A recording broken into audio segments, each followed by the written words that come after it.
Hi, thanks for watching. It's the Lipstick Gal. I wanted to start a whole new series of videos based around revisiting products I used to love, but I find that I don't reach for anymore. So I don't have an actual title in mind. If you know of something catchy, let me know in the comments down below. Before we get started, would you subscribe if you haven't already? Thank you so much for watching today, and let's jump in. And I kind of decided to retry this. This is the Colourpop No Filter Foundation. I have the shade Fair 25. I bought this when it first launched last summer, and I find that I've only worn it a handful of times since I reviewed it. So it's full. It might be like to like right here. And it's terrible to buy something and say, oh yeah, it's great, it wore great all day, and to have really only worn it a handful of times and not have strong feelings one way or another when it comes to a product that most of us really depend on, like a foundation. So I thought we would do a half and half. I also purchased the No Filter Stick Foundation, and I wear this quite regularly. This, by the way, is in the shade Fair 07N. I don't know how close they are in shade to each other. And I thought, since we were doing two Colourpop foundations, one that I know that I love and I wear regularly, and one that I said I liked when I first reviewed it, wore it for a couple of times, and then I've realized over the last 6 months, I simply have not reached for once. So I thought, let's revisit this. And how do you stack up to other stuff? So then I just got on this whole Colourpop kick, and it wasn't supposed to be a full face of Colourpop products, but that's kind of where we're at today. So we're already primed. I'm going to start with what I know I like. This is the No Filter Stick, and we're going to put this on your right, on my left side of the face.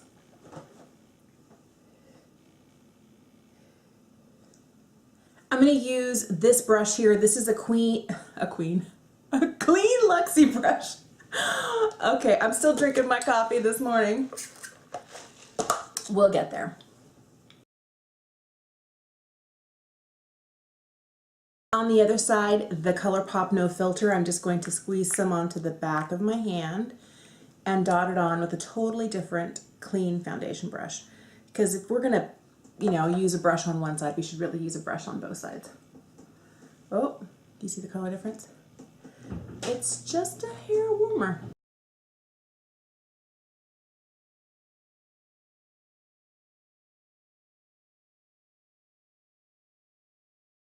So here's what's interesting. Do you see the literal line down the center of my face? I feel like I have more coverage with this and more of a natural look with this. So I got to find some way to kind of make it blend beautifully. I'm just going to use a clean sponge and see if we can pick up some makeup close to where this line is and blend it just a little bit to make it look like it might be on purpose and not quite so accidental, half and half. Now, just looking at this myself, I feel like we're just a hair warmer on this side. They are both, oh, it doesn't say on the bottom. Let me check the website really quick. Be right back. So after doing some research, it looks like the Colourpop No Filter Liquid Foundation in the fair shades, and they have a variety of fair tones, comes in either pink or yellow undertones and a gradient from really, really fair, like quite pale. This is Fair 25, which has yellow undertones, which is why when I'm looking at it, it looks like it has a little bit more yellow lean to it. And the No Filter Stick, this actually comes in a neutral. I feel like I'm a little bit more neutral, but if I had to pick between a yellow and a pink undertone, yellow for days. All right, so have also not used this. This is their No Filter setting powder, and I haven't used it. This, by the way, is in the shade Translucent. So let's plop a little bit of this on, before we powder, concealer. Okay, now this I know I like. I've had it for a while. This is light 10. Let's do a little under eye coverage here.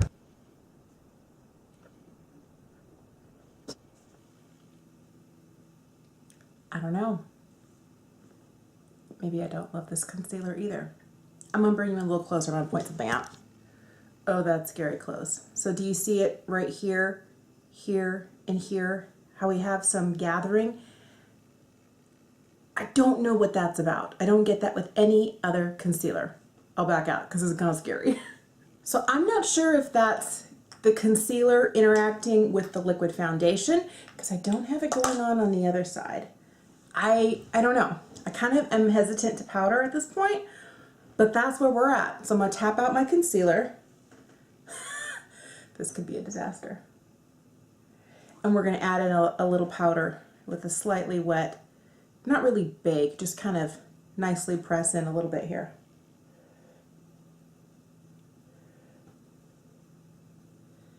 Oh, that made me look dry and old.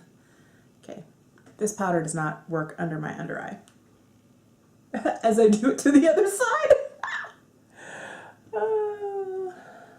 I'm gonna stop using this powder. I feel like out of all the loose powders there are, if you're, 35 or younger, you might like this, it might work for you. It's really a lovely powder on this part of my face. Underneath my eyes, all sorts of atrocities are happening and I cannot in good conscience continue. So I also have this. This is their sheer pressed powder, and I'm just going to use a large fluffy brush. I've already hit pan on this, and just kind of lightly pack this on other places I haven't already set. I'm going to throw on a little Private Party bronzer. This is the only bronzer I have from Colourpop.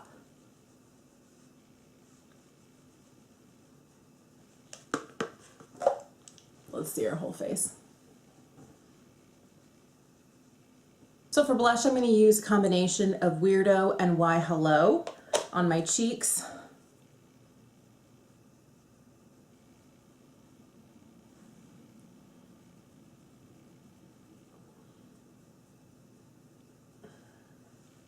Something I haven't used in forever is the Innuendo highlighter palette. I don't know why. This used to be one of my absolute favorite highlighting palettes, and I don't know what happened. So we're just going to put a little bit on here and see what we think.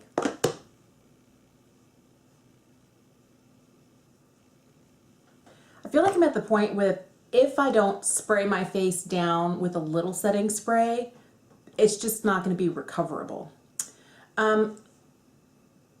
Really do like this side of my face.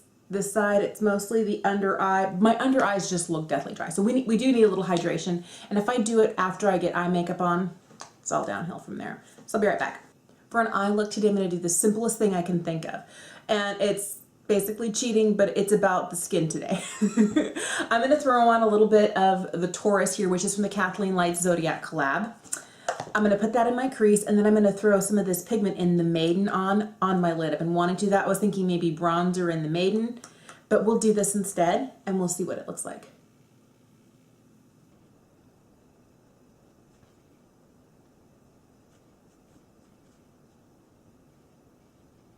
So to finish my eye look, I'm going to throw on some of the brows. This is their brow pencil in Bang & Brunette. I'm going to use the BFF mascara and some of this cream gel in Mr. Bing in my tight line. Be right back. For lips, I thought I would use a product I haven't reached for in a while, and these are the blotted lips. I have a love-hate relationship with this product. I love how natural and worn in it looks, and I think with this really easy, kind of slightly sparkly, but not too much going on eye, and as you know, you can tell I'm wearing makeup, but not too heavily done up. I wanted something a little bit more chillaxed. But then there's also that, do I want a full-on lip color? So maybe we're gonna start with this one here. This one is called Bee's Knees. I don't even know if they still make these. So pretty, effortless. Well, that's just gorgeous. Oh, I'm very happy with that. I think I'm gonna leave it at just that. So these are creamier than I remember them being. I remember them being a little bit more drying. And maybe what I'm remembering is enjoying putting them on, what they looked like, but then after a couple of hours, them being a little bit drier. Now, here's what I'm gonna do. I'm gonna do my best to remember to check in with you. Mascara. I forgot the mascara. Of course, I forgot the mascara.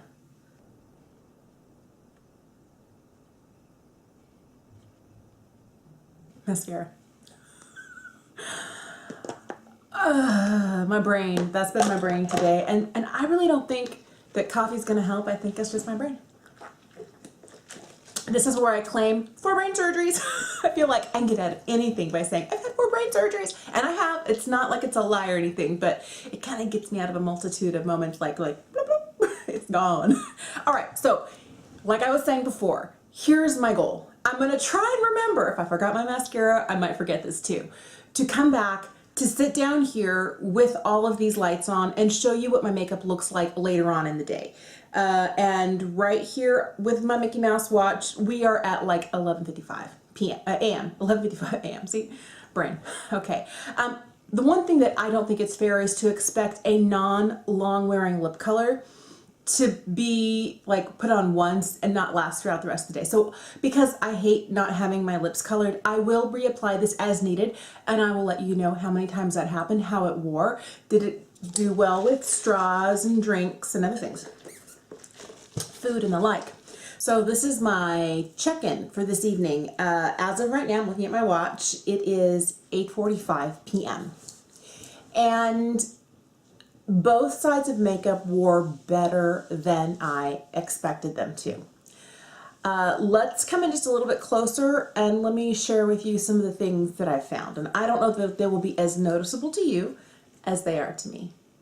I noticed that right here, I'm starting to see, well, there are small places where the foundation is collected inside my pores. I did not use a pore filling primer today, and I feel like I have more foundation that has rubbed off on this side, which was the side of the liquid foundation. This side also doesn't look stellar, but it's usually right on the tip of my nose. And I do feel like it's just a hair more on this side. Another thing I don't know that you can see as well is that this side right here where I have this little tiny baby fold starting right here, I feel like there's a little bit more, it's not patchy, but it looks dry in this area. And I don't feel like I get that on this side. I still feel like, you know, overall, it's not committing any major sins.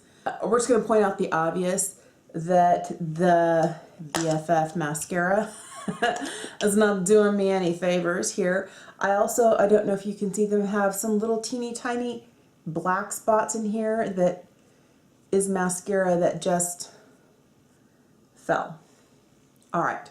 So aside from those, even I have a little chunk of mascara right here. How did that happen? So if we're talking, which one of these do I prefer? All the way. I really do think that the No Filter stick is more my speed. It's more my cup of tea. I feel like this one's good. The problem I had was it was a little too much coverage. I'm in a place now where for the last, I would say almost 2 months, I've been wearing a lot of concealer only and then a glowy powder over the top. And so I've been using less and less foundation. Now the concealer, this is interesting. I used to love this, and I can't remember the last time I went through a concealer, but I literally went through one of these last year. I mean, it was one of the, I bought it when they first launched, it'd been a while, and I literally got to the point where I took out that stopper that they have, like right here. I took out this little plastic plug. I was wiping down the sides, whatever I could, to get the last little bits of it out. And then I purchased another one, and I still reach for it. Now, I don't reach for it as much. I've kind of fallen into, I don't know if it's a rut or a love affair. That moment where you just keep reaching for the same thing, and then you try the stuff that you used to love, and you're like, no, not so much. And I don't know whether it's where my skin is at, or whether it's what my coverage needs, or my coverage desires are a little bit more. But I haven't reached for this one in a while, and I did have some problems blending it under this eye, where the concealer met the liquid foundation, not really on this side, and then I put powder on and it all kind of like utter betrayal. That's what it felt like. So I needed to spritz this, bounce it in, kind of, you know, help it blend together. It was more difficult and more effort than I want to put in on what I was hoping was going to be more of an effortless makeup day. I definitely know for sure this is not for under my eyes. I also know that I can't use the pressed powder under my eyes. I have before in a pinch, but I mean, I've used it enough, I've hit pan. So I do like this powder, but I prefer definitely this one over this one. And if I'm going to use this one, I just can't put it underneath my eyes. I can put it all over the rest of my face and it seems to do okay. But I think between the two of these, I'm more the pressed powder kind of gal.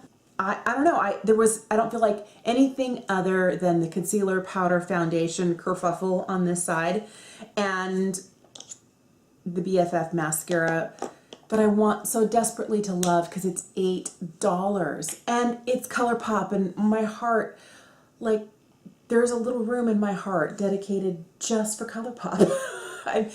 It has a very large piece of my heart, and it makes me sad that one of the products that I want to love so much, and I love a good mascara, and I like the way my lashes look. I just don't like raccoony and then flaky, and it's just not for me. Well, thanks so much for watching today. I have a couple of ideas of maybe series that I'd like to start. Something that I could do weekly, maybe instead of just doing 2 videos a week, maybe bump up to 3 videos a week. And one of the series, this has kind of been in my head for a long time, and it kind of kills 2 birds with 1 stone. The aspirational makeup that I buy, the colorful eyeshadows, the products I hear everyone else raving about, but I haven't figured out quite yet. And then the reality of putting them to use. So basically, pushing my beauty boundaries. I have a ton of colorful eyeshadows, and I never use them. I do have a lot of lashes, and I don't know if you saw one of my BoxyCharm videos where I could not put on lashes to save my life without looking ridiculous. Maybe what I need to do is sit down and figure it out and tell you what worked for me. Maybe you have those same struggles. So maybe this idea, a series of pushing my beauty boundaries, getting outside my comfort zone and working on it and working on it and working on it till I figure it out. All right, so there's that. Another idea I had would kind of be, instead of buying all the brand new amazingness, maybe look through my collection and see if I can find things that are, of course, similar in theme or similar in idea or shades. And I'm never gonna know for sure unless I get the newness to swatch to what I already have and see if they're similar or dupes. And that's not the way that I want this idea to go. But like, say the new Anastasia Beverly Hills Riviera palette. I think that's great, but I know I don't wear as many bright colors. But are there certain shades in there that call to me, that make me go, yes, that I want to see that I can find something similar that would inspire that. So instead of going out and plunking down cash every single time something new and fantastic comes out, I find a way to use what I have to build a similar look. So those are a couple of series ideas that I've been thinking about. If those are interesting to you, let me know in the comments down below. I'm also going to list that, maybe a few other ideas I might come up with, in the description box. So make sure to take the chance to read through those. Thanks for watching today. Subscribe if you haven't, and I'll see you again soon. Bye.